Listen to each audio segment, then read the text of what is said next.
Good morning students. હવે જુઓ કે આપણે ગયા વખતના લેક્ચરમાં આ ચેપ્ટરની અંદર પદાર્થના કોણીય વેગમાન વિશેની વાત કરી ગયા અને કોણીય વેગમાન ઉપરથી એની જડત્વની ચાક માત્રા લઈ અને આપણે સાબિત કરી ગયા કે ચાક ગતિ માટે ન્યૂટનનો ગતિનો બીજો નિયમ એ આપણને શું મળે કે પદાર્થ પર લાગતું torque tau equal to I alpha, જ્યાં આઈ એટલે જડત્વની ચાક માત્રા અને આલ્ફા એટલે એ પદાર્થનો કોણીય પ્રવેગ. એટલે આ રીતે જેમ રેખીય ગતિમાં ન્યૂટનનો બીજો નિયમ બળ F ઇક્વલ ટુ દળ m ગુણ્યા પ્રવેગ એ મળે, એ જ પ્રમાણે ચાક ગતિની અંદર આપણને ન્યૂટનનો ગતિનો બીજો નિયમ એ કહી શકાય કે ટોર્ક ટાઉ ઇક્વલ ટુ ચાક માત્રા I ગુણ્યા કોણીય પ્રવેગ આલ્ફા. હવે જોઈએ કે કોણીય વેગમાન સંરક્ષણનો નિયમ તો આમ તો આપણે કોણ માટે તો પહેલેથી વિચારી જ ગયા. તો ધારો કે હું અહીંયા આમ કહું તો કે આ કોણીય વેગમાન, પદાર્થનું કોણીય વેગમાન લઉં, એ કોણીય વેગમાન L equal to I omega. તો સામે પદાર્થ ઉપર લાગતું ટોર્ક ટાઉ બરાબર I આલ્ફા, અને માટે હવે કહી શકાય કે જો પદાર્થ પર લાગતું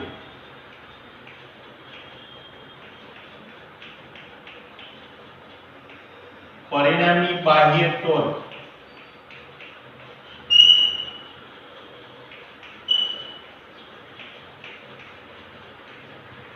ટાઉ ઇક્વલ ટુ 0 હોય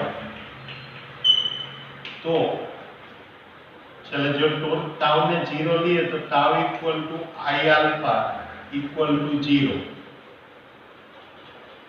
પણ આલ્ફાની જગ્યાએ તો હું શું લખી શકું?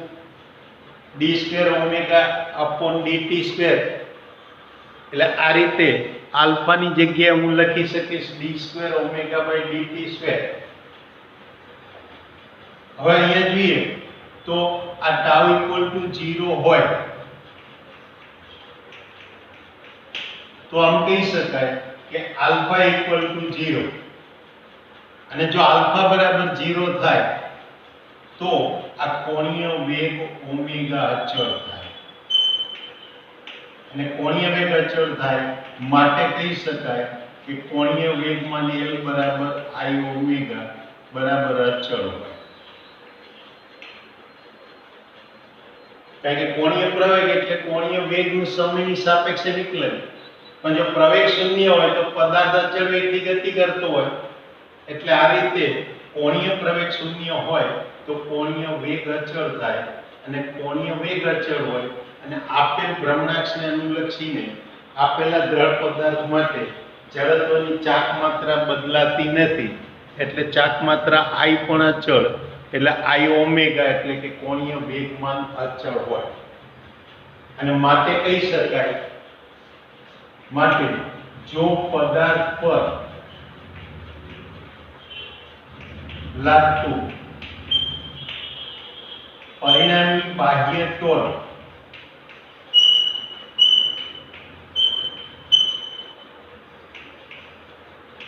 શૂન્ય હોય તો તેનું કોણીય વેગમાન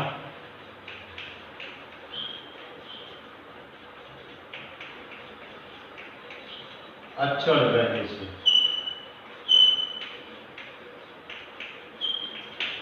આ વિધાનને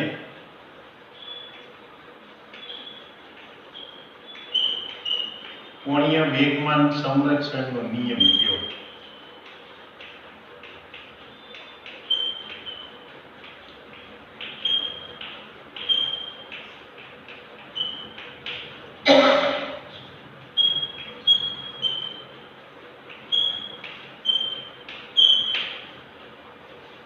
જો આના ઉદાહરણ માટે આપણે અગાઉ પણ ચર્ચા કરી ગયા કે જ્યાં આપણે પેલા ઉદાહરણ લેતા હતા કાચા ઈંડા અને બાફેલા ઈંડાનું, હવે બીજું ઉદાહરણ વિચારી શકીએ કે દાખલા તરીકે જે રીતે ટેક્સ્ટ બુકમાં કહ્યું છે એ પ્રમાણે કે કોઈ એક અક્ષને અનુલક્ષીને પરિભ્રમણ કરે એવી એક ખુરશી લો, એ ખુરશી ઉપર પહેલા તમે બેસી જાઓ, એક માણસને ત્યાં બેસાડી અને પછી એ ખુરશીને જો આપણે એ અક્ષને અનુલક્ષીને એકદમ ઝડપથી ગોળ ગોળ ફેરવીને ચાક ગતિ આપીએ તો ચાક ગતિ આપીને પછી જ્યારે એક એનો સંપર્ક છોડી દઈએ, એના ઉપર ટોર્ક લગાવવાનું મૂકી દઈએ એટલે ખુરશીનું કોણીય વેગમાન અચળ રહે. તો એ ખુરશી ઝડપથી ક્યારેય પણ સ્થિર થશે નહીં આદર્શ પરિસ્થિતિમાં. પણ જો એ ખુરશી પર બેઠેલા માણસને આપણે એના હાથ પગ ફેલાવવાનું કહી દઈએ તો જેવું એ હાથ પગ ફેલાવશે એટલે પરિસ્થિતિ શું થશે કે એ જે પરિભ્રમણ કરે છે ને શરીરમાંથી પસાર થતી મધ્ય અક્ષને અનુલક્ષીને, મધ્યમાંથી પસાર થતી અક્ષને અનુલક્ષીને એની ચાક ગતિ થાય છે. હાથ પગ ફેલાવશે એટલે એનું દ્રવ્ય ભ્રમણાક્ષથી દૂર જાય અને દ્રવ્ય ભ્રમણાક્ષથી દૂર જાય એટલે એની જડત્વની ચાક માત્રા વધી જાય. એ જો જડત્વની ચાક માત્રા આઈમાં વધારો થાય, કોણીય વેગમાન અચળ રહેતું હોય તો કોણીય વેગ ઘટે એટલે કે ખુરશીની કોણીય ઝડપમાં ઘટાડો થઈ જાય. આ સિદ્ધાંતનો ઉપયોગ એક તો સર્કસમાં પેલા આર્ટિસ્ટ કરતા જોવા મળે કે તમે જોયું તે આર્ટિસ્ટ એ ઝૂલા પરથી લટકી અને એક હૂક સાથે લટકી અને પોતે ગોળ ગોળ ફરતા હોય તો જ્યારે એને ગતિની શરૂઆત કરવી છે ત્યારે એને હાથ પગને આમ સંકોચીને રાખશે અને એ પોતે ત્યાં આગળ પહેલા તો એકવાર ગતિની શરૂઆત કરશે, ચાક ગતિની શરૂઆત કરી દેશે. અમુક ઝડપ થયા પછી જ્યારે એને પોતે સ્થિર થવાનું હોય ત્યારે જે સંકોચેલા હાથ પગ છે એને પ્રસરાવી દે અને એ હાથ પગ પ્રસરાવે ત્યારે સિદ્ધાંતો આ કોણીય વેગમાન સંરક્ષણના નિયમનો જ ઉપયોગ કરે છે કે જો હાથ પગ પ્રસરાવશે એટલે તેના શરીરનું દ્રવ્ય એની પરિભ્રમણાક્ષથી દૂર જાય એટલે એની ઝડપની ચાક માત્રા વધી જાય અને ચાક માત્રા વધે એટલે કોણીય ઝડપ ઘટે એટલે એ પાછું પોતાની ઝડપ ઘટાડીને સ્થિર થઈ શકે. એટલે આ રીતે એ સર્કસની અંદર જે આર્ટિસ્ટ છે એ આ કોણીય વેગમાન સંરક્ષણના નિયમનો આ રીતે ઉપયોગ કરતો જોવામાં મળે. એ જ પ્રમાણે તમે જોઈ શકો કે ક્લબોમાં જે ગોળ ફરતું ટર્ન ટેબલ હોય એ ટર્ન ટેબલ ઉપર જ્યારે ડાન્સર ડાન્સ કરતા હોય તો એ ટેબલની સાથે સાથે પોતે ચાક ગતિ કરતા જતા હોય અને એવા સમયે જ્યારે એ ડાન્સરને પોતાનું બેલેન્સ ગુમાવવાનો ભય લાગે ત્યારે એ પણ પોતાના હાથ પગ પ્રસરાવી દે, પરિણામે એ પોતે સંતુલન જાળવી શકે. એટલે આ રીતે આ કોણીય વેગમાન સંરક્ષણના નિયમમાં કંઈક વ્યવહારમાં જોવા મળતા એવા વ્યવહારિક ઉદાહરણો તમે આપી શકો. તો આ થઈ કોણીય વેગમાન સંરક્ષણના નિયમ વિશેની વાત. હવે ત્યાર પછી જોઈએ કે પદાર્થની ગબડતા પદાર્થની ગતિ એટલે કે ગબડતા પદાર્થની ગતિ.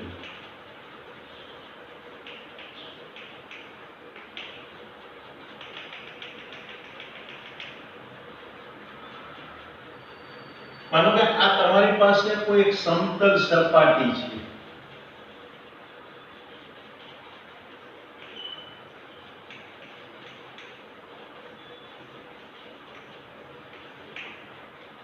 ચલો સમતલ સપાટીના સંપર્કમાં હું કોઈ એક નળાકાર પદાર્થ મૂકી દઉં એટલે આ કોઈ એક નળાકાર પદાર્થ કે જેના આડછેદનું ક્ષેત્રફળ આપણને આ રીતે વર્તુળ મળે એટલે આવો એક નળાકાર પદાર્થ અહીંયા સમતલ સપાટીના સંપર્કમાં મૂકી દઈએ તો આ આખી એ સપાટીના સંપર્કમાં છે. હવે એ પદાર્થને આપણે જ્યારે બહારથી ધક્કો આપીશું એટલે કે એના ઉપર બળ લગાડી અને જ્યારે એના ઉપર આ રીતે કંઈક બળ F લગાડીએ અને એને ગતિ કરાવવા પ્રયત્ન કરીએ તો આ બળને કારણે એટલે કે આ સમતલ સપાટી પર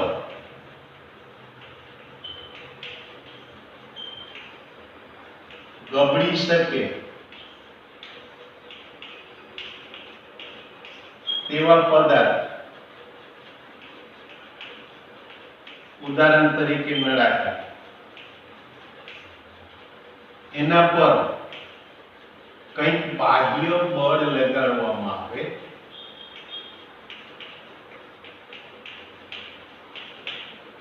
ચલે બાહ્ય બળ લગાડીશું એટલે શું થશે કે અહીંયા આગળ એ સપાટી માટે આપણને બે શક્યતા જોવા મળે કે આપેલ સમતલ સપાટી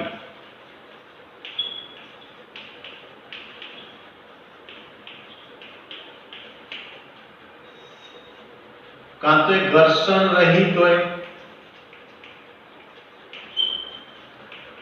એટલે કે લીસી સપાટી હોય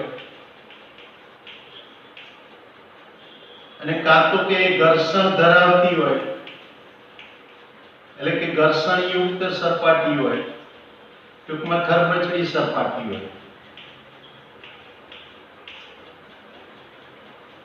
જો આ લીસી સપાટી હોય તો આવી સપાટી પર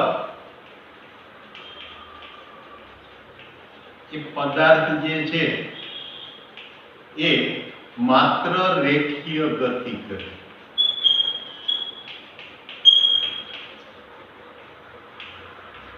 એટલે કે તે ગબડિયા વિના સરકે.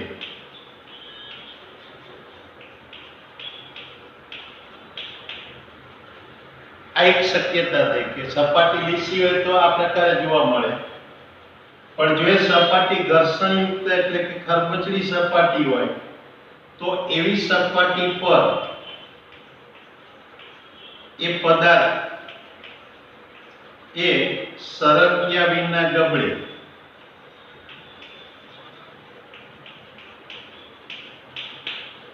પણ એ વખતે એ ગબડે ત્યારે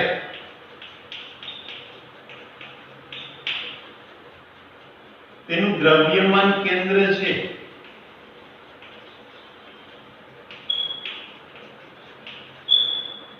એ રેખીય ગતિ કરે.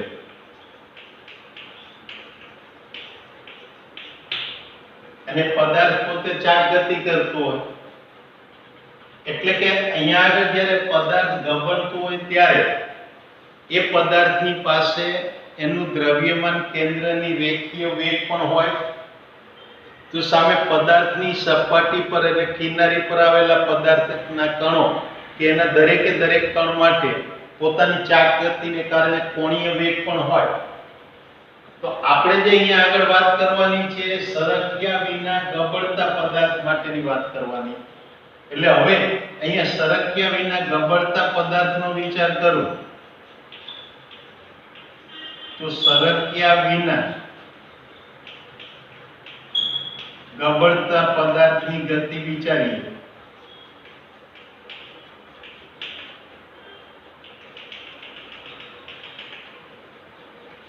ચલો આવી ગતિ માટે માની લો કે મારી પાસે આ જે નળાકાર છે સમતલ સપાટી ઉપર ગતિ કરે છે, એટલે કે આ આપણી સમતલ સપાટી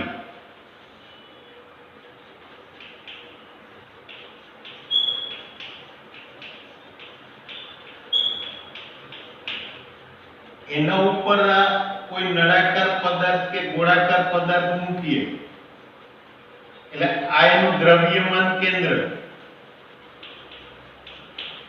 માટે દ્રવ્યમાન કેન્દ્ર છે એ રેખીય ગતિ કરે.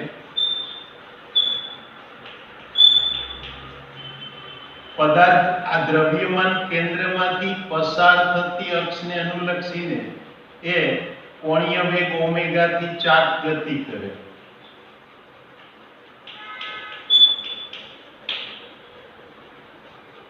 એટલે હવે એની રેખીય ગતિ અને ચાક ગતિ બંને થાય તો અહીંયા આગળ માટે આપણે કહી શકીએ કે પદાર્થની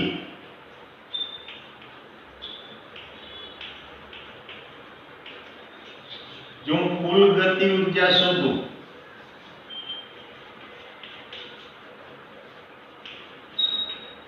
તો કુલ ગતિ ઉર્જા એટલે મને તેની રેખીય ગતિ ઉર્જા વત્તા ચાક ગતિ ઉર્જા મળે.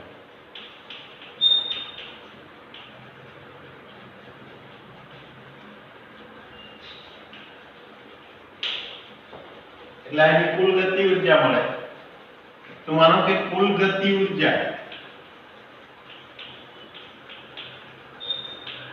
એને k ડેશ કહું તો રેખીય ગતિ ઉર્જા એટલે 1/2 mvcm², જ્યાં vcm એટલે એના દ્રવ્યમાન કેન્દ્રનો વેગ વત્તા 1/2 I ઓમેગા² જે એની ચાક ગતિ ઉર્જા આપે. હવે અહીંયા આગળ જોઈએ તો જો આ પદાર્થની ત્રિજ્યા r હોય તો v = r ઓમેગા. ચલો આ સૂત્ર પરથી હું આમ કહી શકું કે ઓમેગા = v/r અને જડત્વની ચાક માત્રા એટલે mk² કે જ્યાં m એટલે પદાર્થનું કુલ દળ અને k એટલે એની ચક્રાવર્તનની ત્રિજ્યા. એટલે કે આમાં આ r એટલે પદાર્થની ત્રિજ્યા,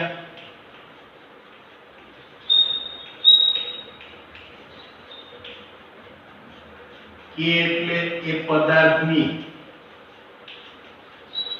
ચક્રાવર્તનની ત્રિજ્યા.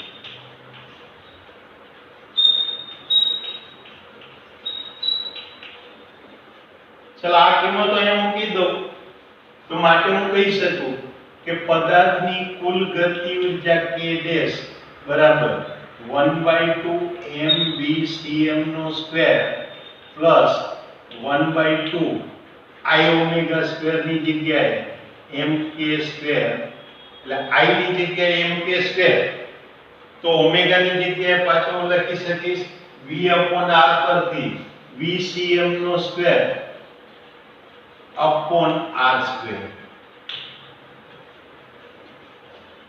ચલો આમાંથી જોઈએ તો 1/2 mvcm² કોમન નીકળે અને માટે અહીંયા લખાય કે 1/2 mvcm².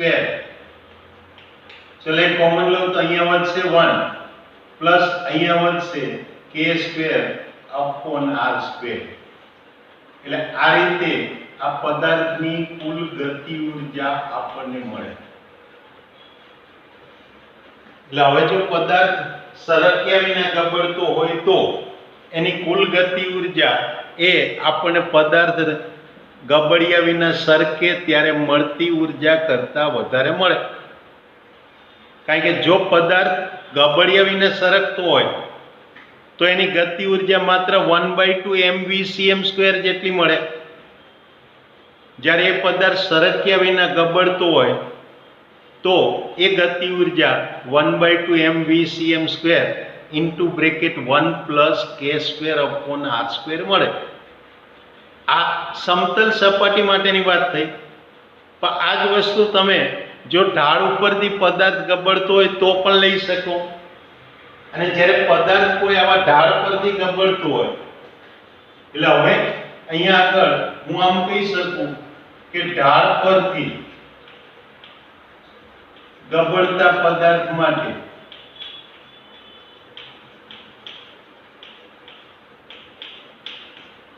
તો આ રીતે જો આ કોઈ એક ઢાળ હોય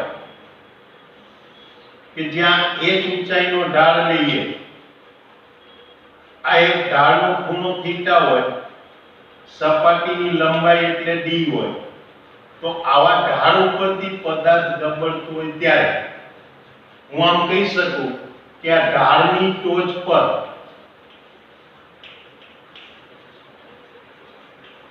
પદાર્થની સ્થિતિ ઉર્જા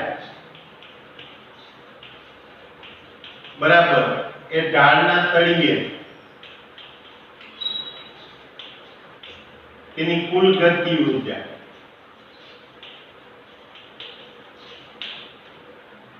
એટલે ઢાળની ટોચ ઉપરની સ્થિતિ ઊર્જા લઉં તો મને મળે mgh. તળિયે કુલ ગતિ ઊર્જા લઉં એટલે 1/2 m vcm નો square into 1 plus k square upon r square. તો મને આ કિંમત મળે. ચાલો આના ઉપરથી આ m કેન્સલ થયા, m ની કિંમત કેન્સલ થઈ એટલે હવે હું vcm ને સૂત્રનો કરતા બનાવું. તો vcm સ્ક્વેર બરાબર 2gh છેદમાં 1 plus k square upon r square. આપણું સમીકરણ 2. ચલો આ સમીકરણ 2 માં જુદા જુદા આકારના પદાર્થ માટે તમે એની ચક્રાવર્તનની ત્રિજ્યાની કિંમત મૂકી દો અને ચક્રાવર્તનની ત્રિજ્યા મૂકી દઈએ તો એના ઉપરથી તમે એ ઢાળના તળિયે એનો રેખીય વેગ કેટલો હોય એ શોધી શકો. દાખલા તરીકે અહીંયા જુઓ, તમારી પાસે પદાર્થ તરીકે રિંગ હોય, એટલે કે જો પદાર્થ તરીકે રિંગ હોય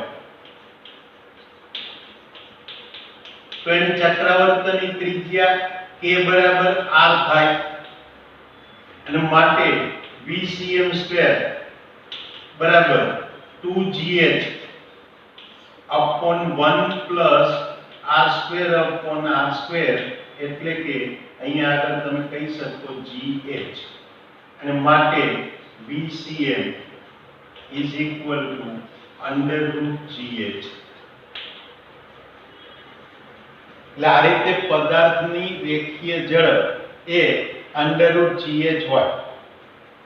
બીજી વસ્તુ કે અહીંયા આગળ આપણે જ્યારે પદાર્થના કિનારીની ટોચ ઉપરના બિંદુની વાત કરીએ તો એક બિંદુ પાસે v rcm હોય, એટલે v r ઓમેગા હોય, એટલે એના પરથી અહીંયા જોઈ શકાશે કે આ વેગ એ ત્યાં ઢાળના તળિયે એ રિંગ માટેનો વેગ એટલે અંડર રૂટ gh જેટલો હોય. જો આના બદલે મારી પાસે નક્કર નળાકાર હોય કે પેલી વર્તુળાકાર તકતી હોય તો એના માટે જડત્વની ચાક માત્રા એટલે 1/2 mr² હોય, એટલે કે અહીંયા નક્કર નળાકાર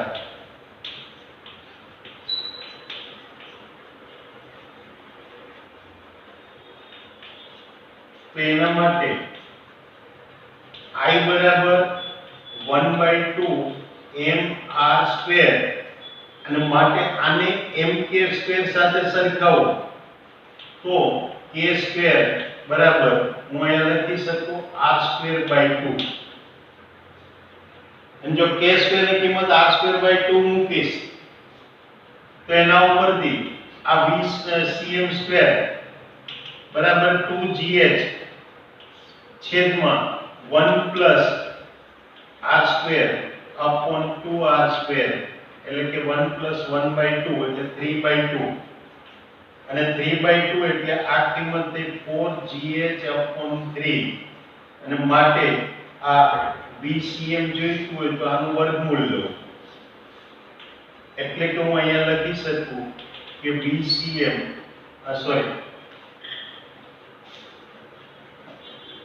આપણે અહીંયા વર્ગમૂળ ખોટું પહેલા લઈ લીધું કારણ કે આપણે v² ની કિંમત અત્યારે લઈએ છીએ અને જો v² ની આપણે વાત કરતા હોય તો અહીંયા આગળ હું લખી શકું છું vcm² is equal to 2gh upon 1 plus r² upon 2r², એટલે કે 4/3 gh અને માટે vcm બરાબર under root 4/3 gh મળે.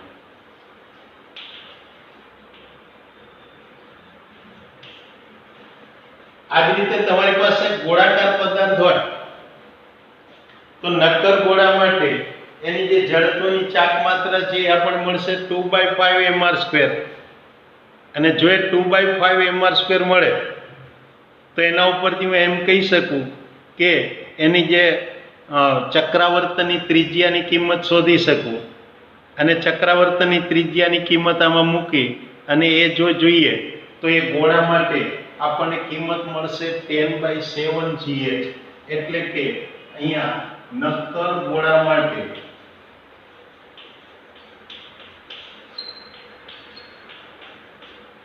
આ ઢાળના તળિયે એનો રેખીય વેગ એ √10/7 GH મળે. તો હવે જુઓ કે આટલી આ ચર્ચા ઉપરથી આપણે અહીંયા શું કહી શકીએ કે આ ઢાળના તળિયે પદાર્થનો રેખીય વેગ કોના પર આધાર રાખે? તો તમે સમીકરણ અહીંયા સમીકરણ 3, 4 અને 5 જોશો તો એની અંદર તમે જોઈ શકો કે ઢાળના તળિયે પદાર્થનો રેખીય વેગ એ પદાર્થની ત્રિજ્યા એટલે કે એના પરિમાણ કે એના દળ ઉપર આધાર રાખતો નથી. એ પદાર્થનો આકાર અને ઢાળની ઊંચાઈ ઉપર આધાર રાખે. જેમ કે તમે જુદી જુદી ત્રિજ્યાઓની રીંગો લો, ઢાળની એક જ ઢાળની ટોચ ઉપરથી એ બધી રીંગોને ગબડવા માટે મુક્ત કરો તો બધી જ રીંગો ઢાળના તળિયે આવે ત્યારે એના રેખીય વેગ સમાન હોય. એ જ રીતે બધા નક્કર નળાકારો કે જેના દળ ભલે જુદા જુદા હોય, ત્રિજ્યાઓ જુદી જુદી હોય, પણ એક સરખી ઊંચાઈના ઢાળ પરથી એને ગબડાવવામાં આવે તો બધા એક સાથે પહોંચે. અને એવું નક્કર ગોળા માટે.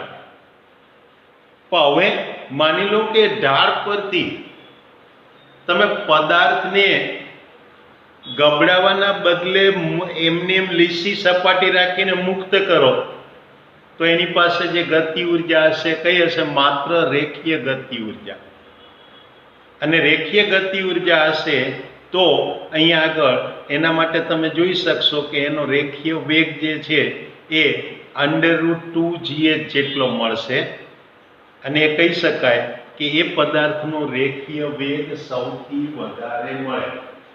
એટલે કે જો પદાર્થને ઢાળ પરથી ગબડાવવાના બદલે જો ગબડ્યા વિના સરકાવવામાં આવે તો ઢાળના તળિયે એ પદાર્થનો રેખીય વેગ એ કોઈ પણ આકારના ગબડતા પદાર્થના રેખીય વેગ કરતા વધારે હોય. તો આ વાત થઈ આપણી ગબડતા પદાર્થની ગતિની. તો હવે જુઓ, ઝડપથી જોઈ જાઓ કે આજે આપણે બે મુદ્દાઓની વાત કરી ગયા, અગત્યના બે મુદ્દાઓ. એક તો કે કોણીય વેગમાન સંરક્ષણનો નિયમ, કે જેની અંદર આપણે શું કહ્યું કે જો પદાર્થ પર લાગતું પરિણામી બાહ્ય ટોર્ક શૂન્ય હોય તો એ પદાર્થનું કોણીય વેગમાન અચળ રહે. એના આપણે એક ઉદાહરણ જોઈ ગયા કે કઈ રીતે એનું વ્યવહારમાં ઉદાહરણ જોવા મળે કે જે પેલા સર્કસની અંદર આર્ટિસ્ટ આ રીતે પોતે ગોળ ફરતા હોય એને સ્થિર થવા માટે હાથ પગ પ્રસરાવી દે. બીજી વાત કરીએ આપણે ગબડતા પદાર્થની. એ ગબડતા પદાર્થ માટે કાં તો એ સમતલ સપાટી ઉપરથી ગબડતો હોય અથવા તો ઢાળ પરથી ગબડતો હોય. અને સમતલ સપાટી પરથી પદાર્થ ગબડતો હોય તો એની કુલ ગતિ ઉર્જા કેટલી મળે એ આપણે સૂત્ર મેળવી ગયા. કારણ કે એવા સમયે પદાર્થ માટે રેખીય વેગ અને કોણીય વેગ બંને હશે. એમ ઢાળ પરથી ગબડતો હોય તો એના સૂત્રો મેળવી ગયા. એટલે આ ગબડતા પદાર્થની ગતિ થઈ. આ સાથે આપણા આ ચેપ્ટર નંબર 7 અહીંયા પૂર્ણ થાય છે. હવે જ્યારે નેક્સ્ટ ટાઈમ આપણે મળીશું ત્યારે આપણે 8મા ચેપ્ટરની વાત કરીશું. ત્યાં સુધી રજા લઈએ. આવજો. Good bye.